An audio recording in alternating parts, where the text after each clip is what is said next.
Mr. Mayor, Ma'am. I've been with you for the last couple of days. It's very clear that you're not happy about the way that President Trump is handling the coronavirus. Correct. What specifically would you do different? Well, the first thing, I would be prepared.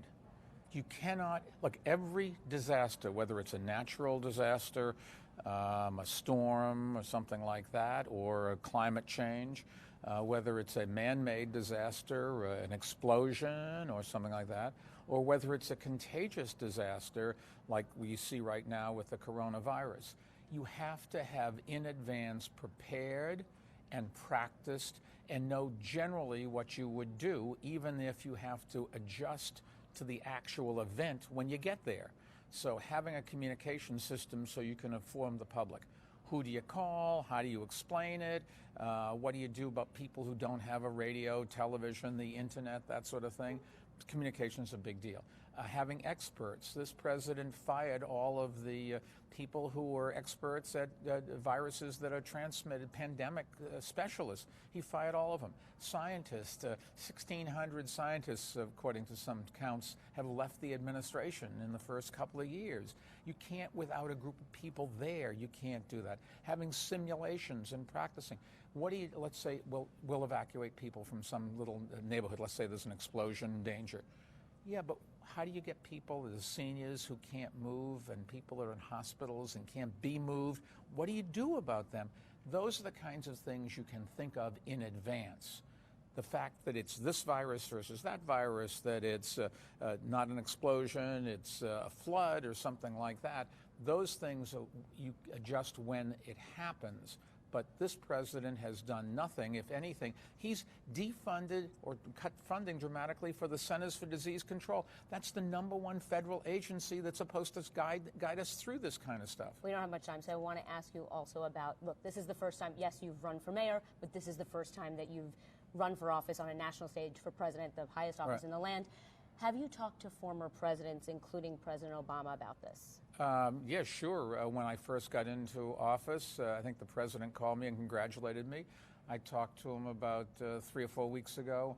Just generally, we talked about playing golf and how's the family and that sort of stuff. I didn't ask him for an endorsement, and I don't think he's going to endorse anybody. He wants to stay out of this, and that's his decision. Did he give you any good advice?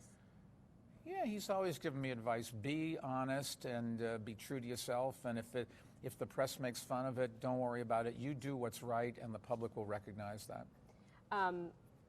Sorry, they're telling me to move. Step back. There you go, and look there. You're perfect. Okay, Super Tuesday. Yep. If you lag behind Joe Biden, what are you going to do? If you lag significantly well, I've got to behind? be, I'm heading out to campaign in a whole bunch of cities. There's an election 7 days later. That's what I'm going to do. Right, but if you lag behind him after Super Tuesday, if you feel like you're way behind him, are you worried about fracturing the moderate Democratic vote? No, any more than he's worried about him fracturing the vote. You know, both of us are to some extent in the same lane, although it's a very different thing you're voting for. Joe is a legislator. His experience is in writing legislation and promoting it. My experience is in dealing with crises like the coronavirus and like unemployment and like crime in the streets and being ready for terrorism if it occurs. It's just we have very different backgrounds, very different experiences, and very different people to do the job. And the question is, are we going through a process here of picking the best college debater, or are we going to try to find who will be the best commander-in-chief to keep us safe? Are you calling Joe Biden a college debater? I have no idea whether he debated in college whatsoever. No, I was an engineer and I didn't. You sound no, like you're trying to cut him down a little bit. No, I'm not trying to cut him down, but the experiences, if you look on the stage, all of them, 3 of them were either are or were senators. That's their experience, that's their expertise, is in passing legislation or supporting the passing of legislation. Because some of them, like Bernie Sanders, in 30 years in Congress, he only passed 3 bills, and 2 of them were naming post offices. So he can't claim that he was out there passing legislation. I think Biden can say that, and Amy can say that, and Elizabeth can say that. What do you think, how likely do you think a brokered convention is? I have absolutely no idea. I'm not a professional politician. I've been to 2 conventions in my life. One of them I gave a very important speech for Hillary just before she got nominated. Her staff called, asked me to do it. I think they were happy with what I said, where I described Donald Trump as not suited for the job and said I was going to support Hillary. She wanted that endorsement, and I gave it to her. If it is a brokered convention, do you think it'll help you? I have absolutely no idea. I mean, everybody talks about this. I don't think any of them. Nobody knows. We haven't had a brokered convention, maybe ever, but certainly not modern day. Nobody knows. What about there are some voters, including the ones I spoke to here today, who still kind of don't accept your apology on stop and frisk. How frustrating is that to you? I've heard you say this many times on the campaign trail. I'm not looking for the canned answer. I want to know how you feel about... I got into office. There were 650 people being killed. I thought my number one responsibility was to stop that. In retrospect, we let stop and frisk, which is something that all police departments use and still use. New York City still does it. Let me finish. Okay. Still to go. And I did the best I could. It got out of control. When I realized that, I cut 95% of it out. And I apologize, asked for forgiveness.